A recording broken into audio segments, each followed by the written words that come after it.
So a little about me. I am chairwoman for the VRARA Association. I run an international research committee with people from Disney, NYU, content creators, and also venues. And then I am CMO at a New York City VR game studio called DreamSail Games. And we just released our pre-alpha. I have some fun video you can see. And our demo is for the IOTA project, which is a mech VR game. Closer. All right. Okay, so my first time I kind of understood what virtual reality was, or augmented reality, extended reality, whatever sort of term you want to use for it, was when I used to watch Star Trek. I used to watch it with my parents, and I would see the holodeck, and I know it's now something they use for plot devices to introduce characters from the past, but I thought it was really, really cool. So I became enamored with the idea of being able to immerse yourself in virtual worlds from a very young age. And nowadays, this is the holodeck. This is a VR game studio, or a VR arcade that is in Connecticut, and one of my committee members runs it. And he actually did me a very nice favor, and he made a video of people at his arcade playing our demo. So let's see if I can get that to play.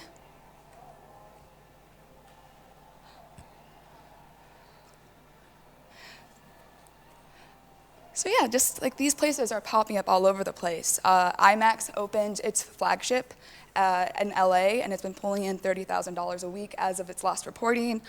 In New York, and there's VR World, opened 3 blocks away from us by Times Square. And also there are franchises. The 3 largest franchises in North America are VR Junkies, Control V, and Howie's Game Shock. And these all have multiple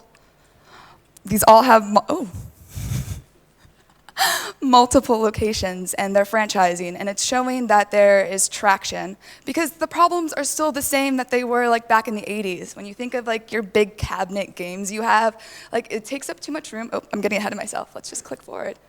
Oh, and things do come true. So in Steam, if you look at the great ratings, including one of that is mine, they actually have a virtual reality screensaver, pretty much. So if you have your VR, you can set this up and then see yourself in the holodeck. So I enjoyed that immensely. So VR, I don't view VR really as a new technology. It's not something that is going to be outdated. I feel like it's going to become a new computing platform. So just a few stats. In 2016, 6.3 million VR headsets shipped. And most of those were mobile. And even though we do high-end VR, like room scale for Oculus and Vive, the mobile VR will drive consumer adoption. It's usually people's first time that they experience it. I know the New York Times sent out cardboard with their subscriptions. There are a lot of places doing 360 video that's being incorporated into corporate marketing plans. And the big thing is horizontal integration. Because one example I like to give is the 3D television. Everyone's oh, this is the future, everyone's gonna have it in their living room, you're always gonna watch things in 3D. But no, that didn't happen. And if you talked to an analyst, they would tell you the reason why was it was being pushed onto the consumers by the industry. Virtual reality is completely different. It's being adopted across verticals everywhere. You can use it for so many things. Like education, it's been proven that things with virtual reality have higher engagement rates. Branding, people engage with brands better in VR, and advertising in the virtual world is going to be a crazy thing one day.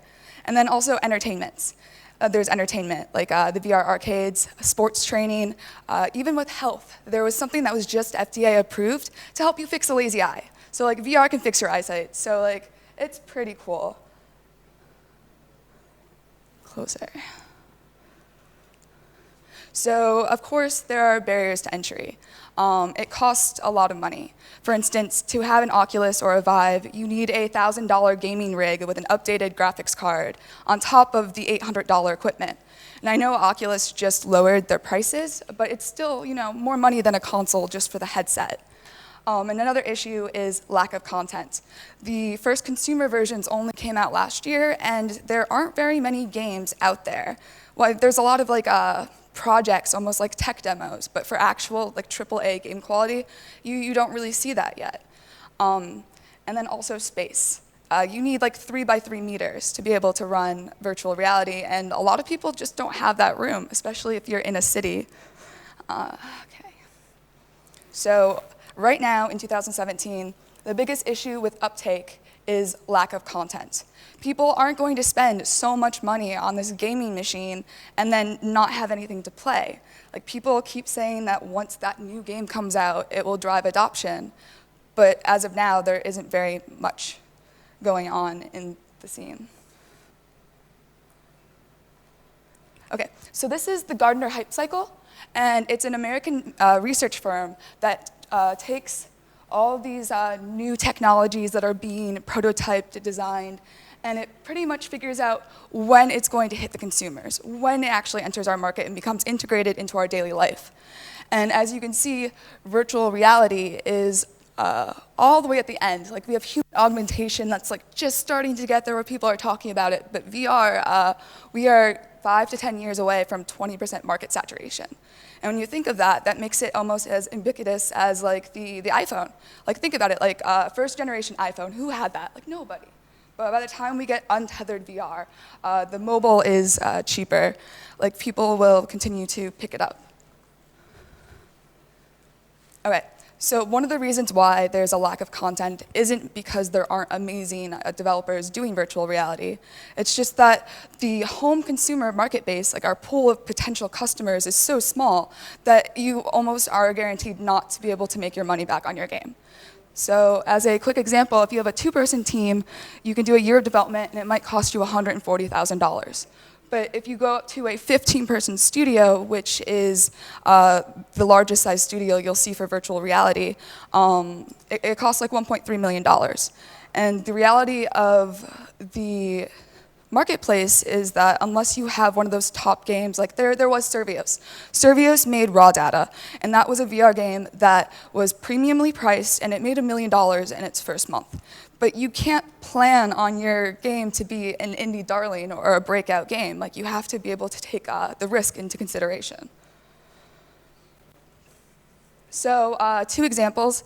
It's always hard because they really closely monitor the numbers. Like, Vive doesn't want Oculus to know how many they're selling. Oculus doesn't want everyone to know that people are buying less than Vive. And it's like very hard to get actual numbers.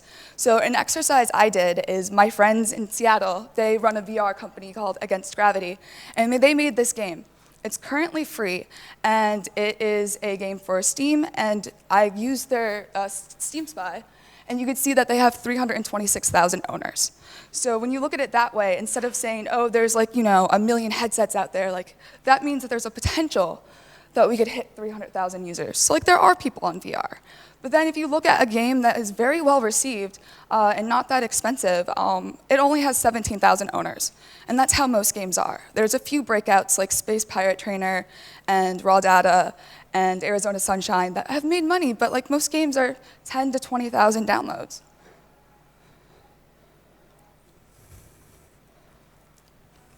So for a 15-person studio, to make ROI on the game, if it was a $30 game, you would need to sell almost 60,000 copies.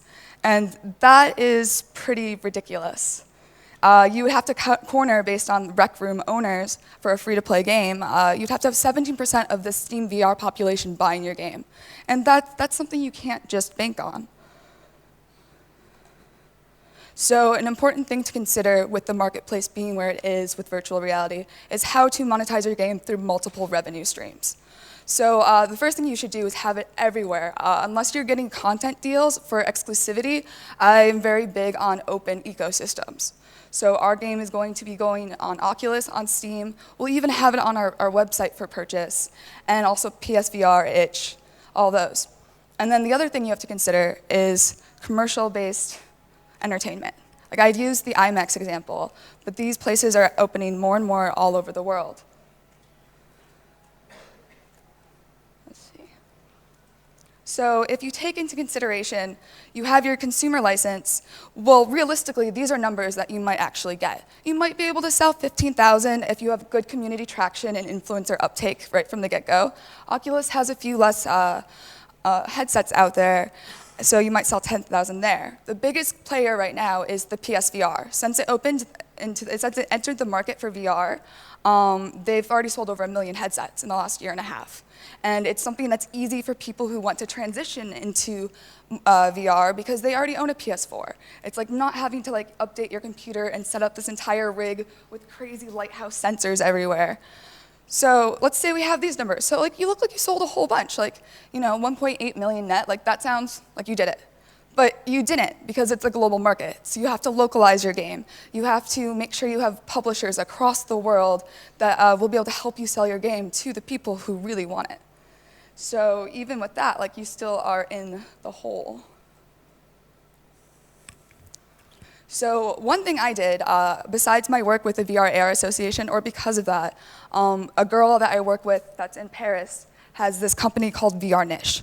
And VRNiche created the first database of virtual reality arcades. It has all of the festivals, the permanent positions, and the pop-ups. So I did a little bit of data mining from her website with her permission, and I came up with a list of these arcades. And they had to only meet a few parameters for me. They had to be permanent location, they had to use Steam VR, and they had to have an email address, because you'd be surprised how many of them didn't even have like a contact information like overseas. So I did a cold email where I emailed all of these arcade owners about 2 months ago, so 3.5 months into development. And I was just very honest and open. I'm like, hey, I run a game studio in New York. I'm making this VR game, and arcades are really important. You're around the players every single day. You're usually the first person that they come to try this new technology. So can I send you a copy of like, our game, our build, and would you give me feedback? Get some water. And it was astonishing how fast and how kind all these small to medium business owners are. Not only did they take my game and try it and give me really good feedback. Like for instance, in our game, you're in a mech, but like some people don't automatically know to hold your arms out like this. So it's like Pacific Rim puppeting, and they were holding their arms like this, so they were like going crazy. The inverse kinematics was all wrong, just because we never thought about that difference. So I emailed a bunch of them, and not only did they play it, give us feedback, they asked me if they could showcase our pre-alpha. So currently we have my game being played in Egypt, it's being played in Switzerland, in Poland, all over the world. There are these arcade owners who are giving us feedback, and I'm also collecting data. We use Cognizant VR for spatial mapping, so I can help our designer with iterative design. I can show one big issue is people getting sick. Our first month, I puked so much just from like the queasy nauseousness of not getting it right. So like getting that feedback on discomfort when somebody takes their headset off in the middle of a campaign, that can give us really good clues on how to improve our game and the play. So one thing you can do is you can do commercial partnerships.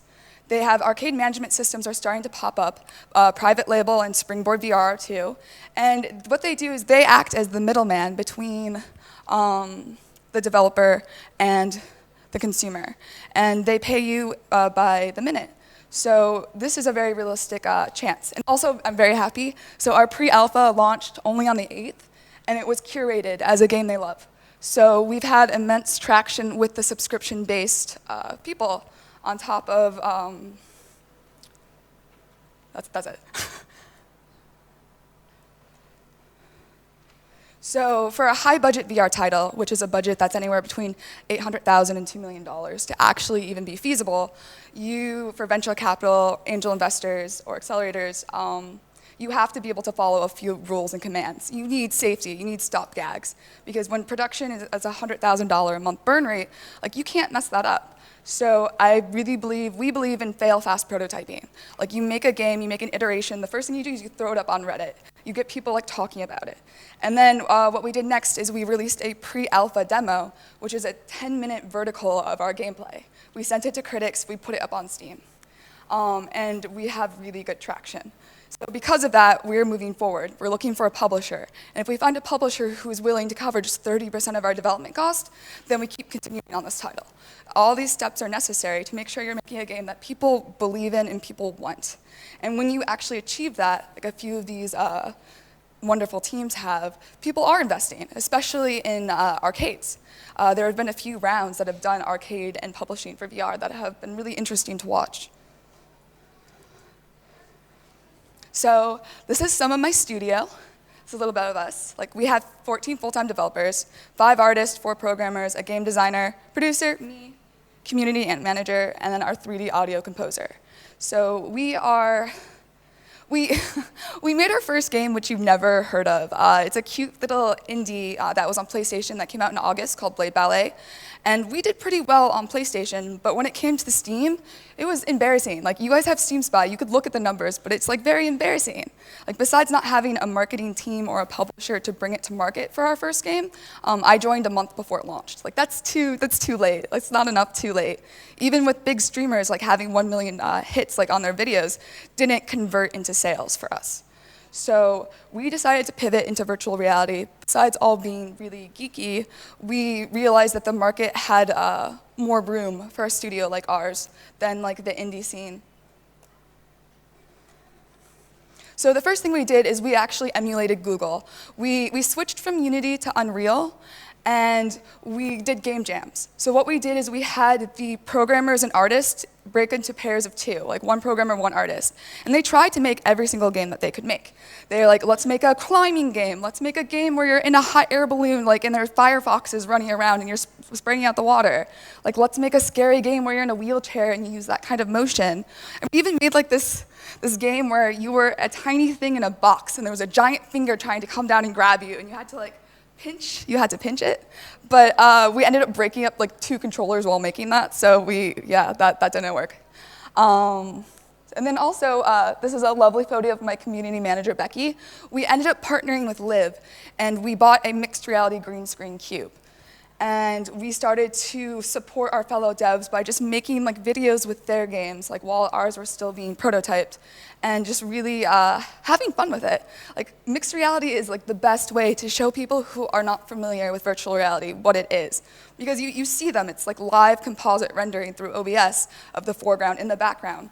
So for instance, like Becky has rocket arms. She could see that if she looked down in the game, but somebody watching her play would just see someone like going like this. This like conveys very clearly what's happening. So the first phase, while my team was doing prototyping for 2 months, was just tons of research. I like to utilize Trello to organize my thoughts. It's a very fun tool for that.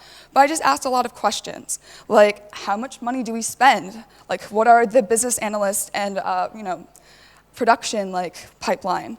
What are mock milestones? Because it's very important to have milestones in analytics and understand engagement.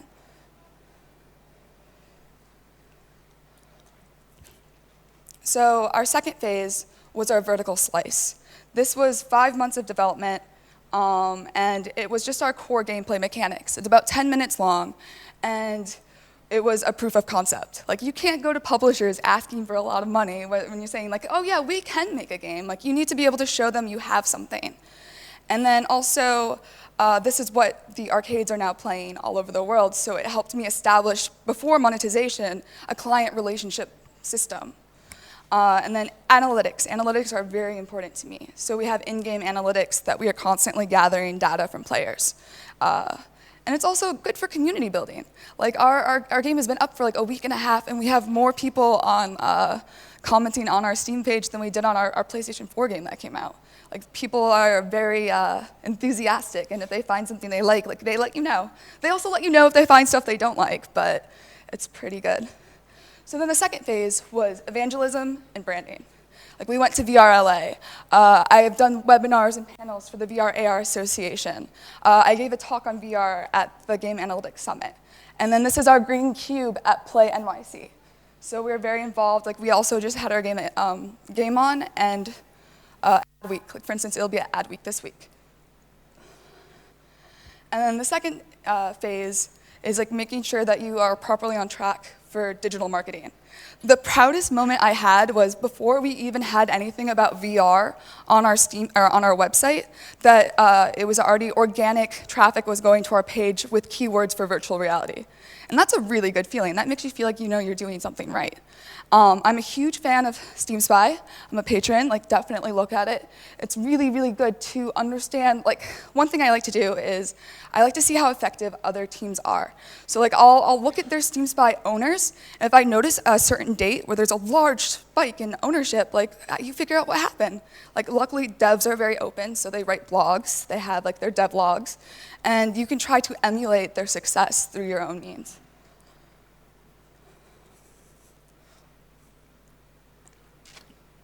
So as an ex-biochemist, I treat everything like an experiment. It's really important to write a proposal with a clear goal, and you should use the SMART way to do it, which is specific. The thing that you're doing has to be specific, measurable, achievable, relevant, and timely. You have to be able to put these parameters on every task that you give yourself or your team, or like what's really the point? You don't know how well it worked, you can't improve. So then once you have your proposal and it gets approved, you have your project plan. And I think it's very important to always do A/B testing for optimization. Like if you're changing something, like a technique in your digital marketing, and you don't have a baseline, like how do you know if it was successful, or how do you know to make it even more successful? And then after any sort of project you do, you have to run like a postmortem. You have to do analysis. You have to figure out if you met your goals and your key performance indicators are telling you a happy story, or you have to figure out if this sort of tactic doesn't work. But it's all very important. So this is just an example. Like honestly, all I do is I use a Google Sheet. I put the dates every time I start something new, and then I just link it. So I have for like the last 6 months, I can go and show you every sort of thing that I did. And I feel like that's a really nice way to organize the way you plan your projects. Okay, so I was really proud of this Twitter campaign. Robert Scoble is my hero. He's super huge in the VR scene, if you guys know who he is. And I was so flattered the day he added me to his list of VRAR people. I actually jumped up in my office and started happy dancing. So what I did is, I am not a programmer, I just dabble a little, but there's this cool little tool that's a script that you can just put right into your Chrome extension. And what I was able to do was, I was able to collect information from Robert Scoble's list on top of a few other reputable people who collect Twitter names, and that sort of information. And then I was able to set parameters for my campaigns that were very, very targeted. For instance, there was exactly 55,000 people who were going to see my ad. Like they had no choice. I actually had them in like a curated CSV list where if they ended up going on Twitter, they would see my promoted tweet. And then on top of that, like highly selective audience. There's so many good tools now to make sure that you're not doing like a broad umbrella, like throw a bunch of flyers and hopefully one person catches it. Like that way you're also not annoying because people don't want to be sold things that they don't want. So by targeting people who follow Oculus or upload VR, by targeting like a very specific demographic, I was able to have a very efficient campaign. Okay, so then analysis with the data. We just released our pre-alpha on September 8th, and I updated this before I left for Russia, but we're currently closer to 9,000 licenses granted. Luckily, Oculus told me that that's a very quick uptake, and that also proves my point. Like you have to be able to show traction. If this demo went live on Steam and only like 1,000 people downloaded it or 100 people downloaded it, you'd have a problem. But luckily, that's not the case, so we're continuing to move forward with our project. So based on the marketing funnel, the first thing, the evangelism, is discoverability and the familiarity. You have to build brand loyalty. I'm very big with women in VR and also the New York tech scene. So I'm always a face there. You have to be able to represent your company well. The trial is our demo. We put our demo out, we're getting feedback, and now we're at the place where we have to contain that excitement for the next 4 or 5 months until we release our arcade version. And that's by making sure you have industry stakeholders. We always have mixers. We have a lot of fun mixers with friends even from the New York Times to scientists doing neurable stuff. We try to be part of that community. We also reached out to the press. That's also very important. Because if you don't, honestly, with where VR is, the critics are the ones who are informing the players. If they say that your game is good, they'll probably check it out. But that's very important. And then community and sentiment. Something I really enjoy is social mention. It's a really good way to see, like, if you're at an event or you're using certain hashtags, what people are saying about you. We were very lucky that I bothered the guys at Upload so much. Like, I started telling them 2 months before they wrote about me about our game. I was like, hey, we just got a new artist. He's Australian. He worked on the Lego Batman movie. Is that cool? They're like, that's pretty cool, but I don't want to write about it. But then finally, I was like, I have my demo. It's being played in all these arcades. Like, it's still pre-alpha, but please try it. And they tried it, and they liked it, which was such a good feeling. So even just that one article has, 400,000 impressions. So like, that's very important to get them engaged early on. And then influencers. Influencers are really important because you can have your community manager go on Reddit and yell, this is the best game ever, but people might get really angry about that. Like, you need to be able to tap into the people who have played a lot of games, who make a living out of it, and who really want to support you. And okay, so this is a little video. I freaked out. This went live 3 hours after we released our demo, and I did the voice acting for it. So it was very, very weird to hear my own voice like in a streamer video. But I'll just show you a few minutes of this before we stop so you can see my game. Yes. Hey guys, what's up? Welcome back to Survivor. Today it's Friday again, and it's time for a new cool virtual reality gameplay. Guys, I'm trying out a free alpha demo of an upcoming game called the IOTA Project.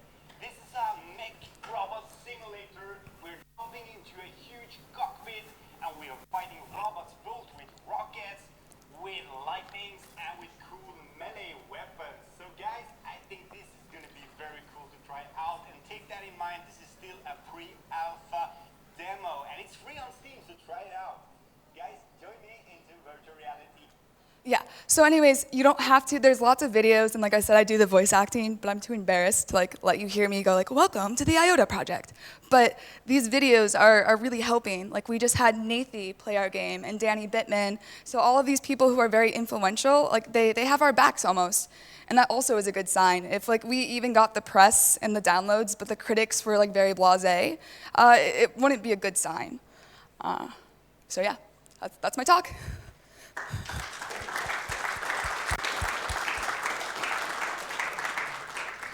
Oh, any questions? Thank you, Cynthia, so much. And we are ready to start our question section. And one short mark. At the lobby, you can get the quest tasks, which you can complete and have more fun. Okay, so. Hi, my name is Ilya. I'm from, that's my colleague. We have a virtual reality studio, and you've been talking about VR arcades and how trending they are becoming. So I would like to know your opinion about full body tracking VR arcades. Like, you probably have heard something about the Void in Utah. And also New York. In New York and Dubai and somewhere else. There's also zero latency, hyperverse reality, if I'm not mistaken, in London. Mm-hmm. And some others probably, but you get the point, right? So we developing a similar project. So we have our own tracking, real-time full-body tracking platform. We're working with UpTake with active LED markers. And our technology is like there are only 6 markers. It takes only 6 markers to set up a person, so it's really fast and quick. But I would like to know your opinion about what do you think? Are these VR arcades are they successful? Are they popular? Will they be popular? Because those arcades you were talking about today are just basically HTC Vive headset, and these things like that, people just can buy them and play at home, right? Well, not everybody, but most of the people. Well, anyway, and those VR arcades like the Void, You can't buy it. You just have to come to the place and you just have to set up the suit and there's full immersion in VR. So what do you think about this? I love stuff like that, and you do raise a good point. What I'm talking about with arcades right now is only for the next 2 to 4 years, because as the price goes down, like China is releasing a standalone Vive that's going to be $200.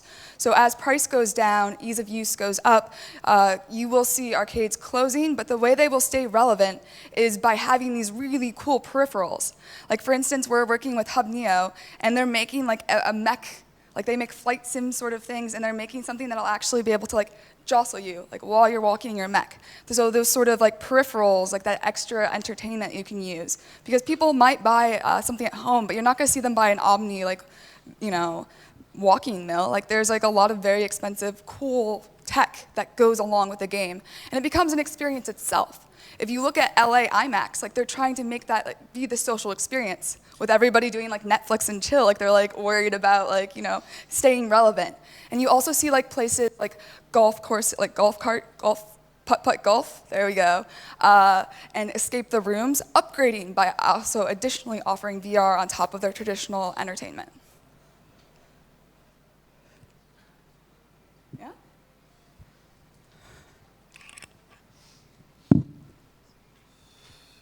Yep, hello? Here? There you are, hi. Hi, my name is Kimmo Kari from Finland. Work for Rival Games. First, I would like to ask you about title of your presentation, because honestly I didn't fully understand it. It was VR at location-based gaming. Did you mean pervasive gaming with location-based gaming, like Pac Manhattan type of things? I don't understand how you could move with VR goggles on if you understand location-based gaming same way. I think you probably understand location-based gaming differently than me. Well, yeah, there are a few things like location-based entertainment. I meant it in the way that these are event venues that you go to experience VR. But there also are like multi-room things, and you'll see that become more and more popular, where like Valve is releasing new lighthouses that will make it possible to have full warehouse VR. So once that technology is out there for us developers, then we will try to make those sort of things. But what we're doing now is we have to try to capitalize off the market as it exists. The home consumer market can't support this sort of game, and the arcades are a really good way to monetize your game early on, because the game is not as complicated. It's a 7 to 10 minute experience for arcades.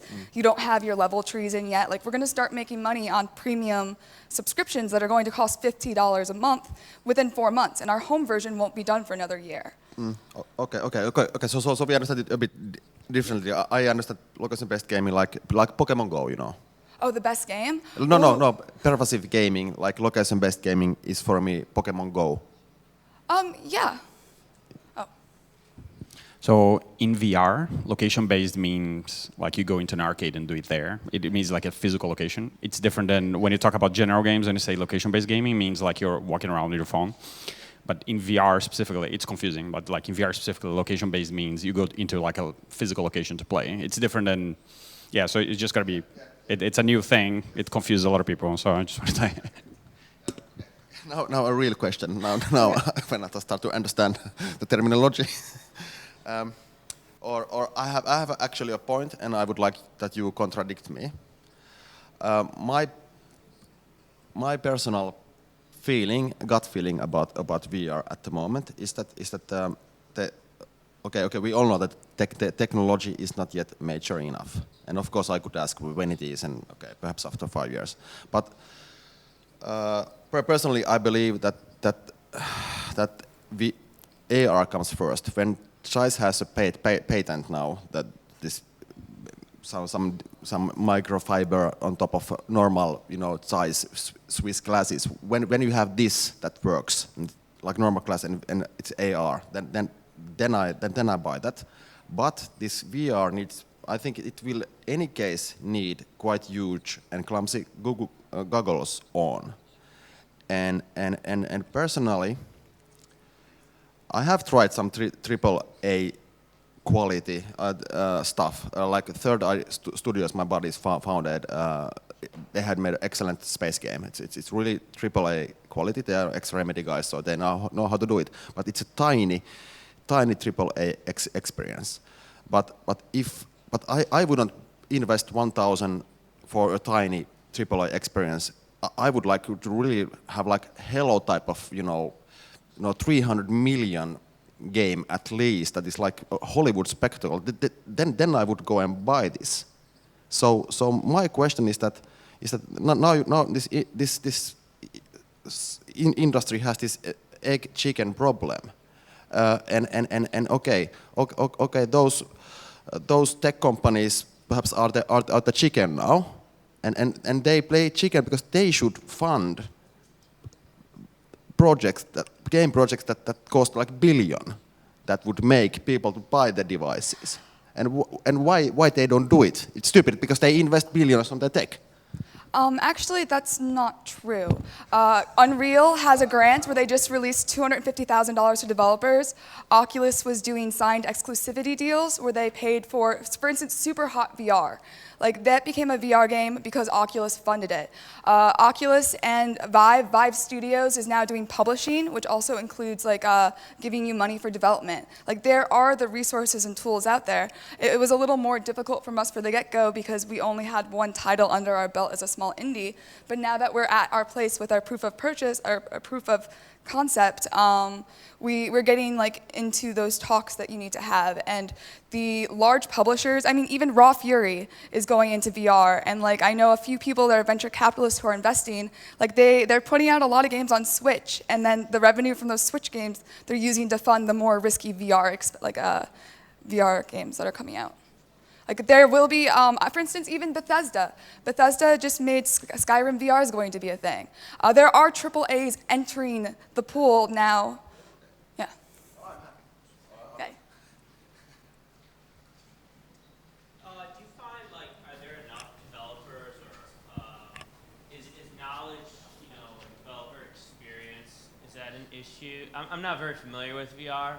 And so, I wonder for you as somebody that's managing this sort of thing, is it difficult to find people who are either comfortable taking the leap into learning the new skills, or just in general? Well, we kept our team that developed our first PlayStation title, and what we did is we spent the 3 months doing a transition, where like we switched from Unity to Unreal, and then we just made a bunch of game jams, because it's very different. Like, for instance, you can't do cinematic things in VR.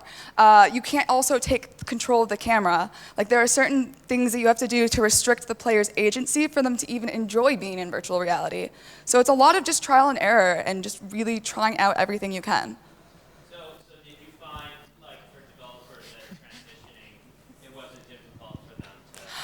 Well, our programmers really hated going from Unity to Blueprint, but that was more of a growing pain. My friend he's the producer for Cyan, he did Abduction, and they did the same thing, where they switched to Unreal for virtual reality because of the artist tool sets. No, like the best thing to do is just start doing it. I know in Seattle they just had a VR game jam. Like, things like this are popping up everywhere.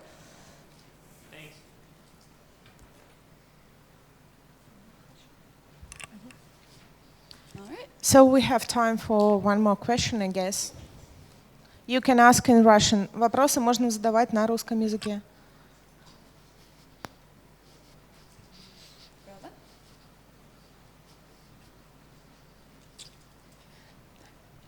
Thank you so much for your speech. Thank you.